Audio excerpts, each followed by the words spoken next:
go through them, so forgive me if I'm just kind of reading off the page, but this is kind of what they need to finish their story. So. Okay. Okay. Very good. I'm rolling, yeah. Okay. And you can just look at me when you answer. Okay. And I know your name, and the reporters know your name, but there may be some other folks who listen to this in the Bureau who may not be familiar with the spelling. Could you just say your first and last name so we get the pronunciation right as well? I know. My name is Tony Pietrangelo. I'm the Senior Vice President and Chief Nuclear Officer at the Nuclear Energy Institute. And just a quick spelling. Spelling is P as in Peter, I-E-T-R-A-N-G-E-L-O. Okay, great. The NEI expressed support for some changes in FEMA's radiological emergency preparedness program before they were adopted in December. What do you think are the most valuable improvements to the program? Well, we're incorporating what we refer to as the hostile actions-based drills.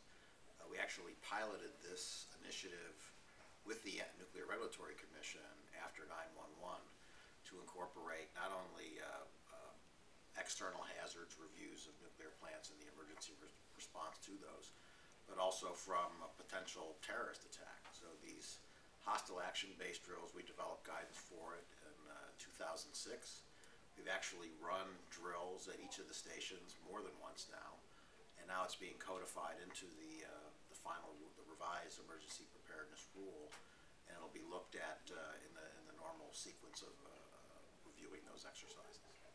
So, do you have any concerns about these changes, about these new drills? We think it's an improvement. We think anything that really expands the test or the exercise to not be the same every time, where the people participating in the exercise don't know what's coming and have different things to react to, is an improvement, because you didn't want people training to the test, if you will.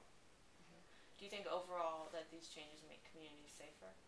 I believe they do, yes.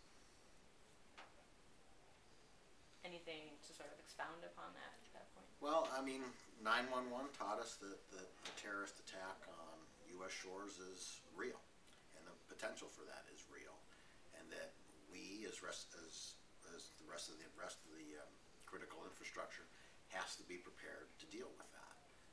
We did have emergency preparedness programs in place. We're enhancing those programs now to incorporate hostile action-based drills. So I think that's an improvement. Okay. My colleagues have sort of one point they wanted to drill in a little bit. These changes extend the timetable for full-scale evaluated 50-mile zone exercises from once every 6 years to once every 8 years.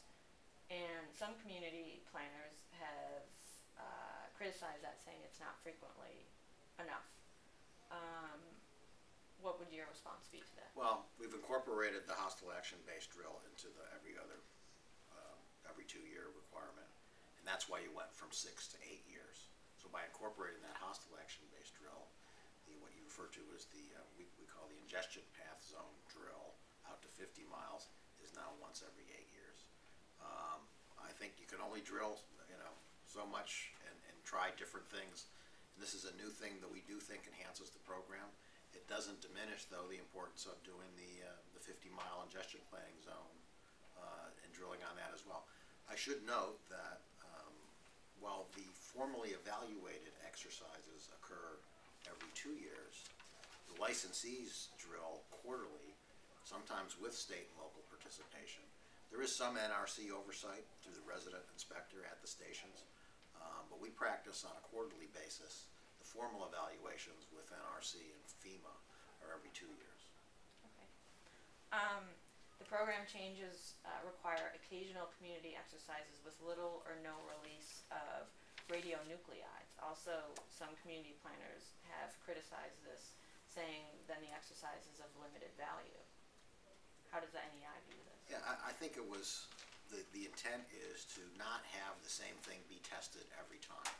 And the other thing I think we've learned in the Fukushima event, I think brought to light, is that some of these events are very slow moving. And you don't progress in the first, within a day to the full release. That could take 5 days or 6 days. So I think, again, practicing on different things that happen versus the same thing every time is actually a better exercise that tests the capabilities of not only the site personnel, but the off-site response organizations as well. Okay. And last question. Operations have never been suspended at any nuclear power plant over deficiencies in the community preparedness program. How seriously do plant operators take their role in these? Well, I can tell you we take them very seriously, and you can have, if your site preparedness is not up to snuff, you can be shut down for that. So we take it very seriously. It's part of the NRC's reactor oversight process. You can look on their website and get the performance indicators for the emergency preparedness programs, as well as the inspection reports that the NRC conducts on them on a quarterly basis. So it's very transparent. We take it seriously like we do all the rest of the regulations. Okay. Are there any points you'd like to add on No, these topics that that's you've good. discussed with them? Okay, perfect. Great. Pretty short and sweet. Thank you, Emily. Appreciate it. And we do have a little bit of time for some B-roll. Sure. Just some hallway shots. Sure.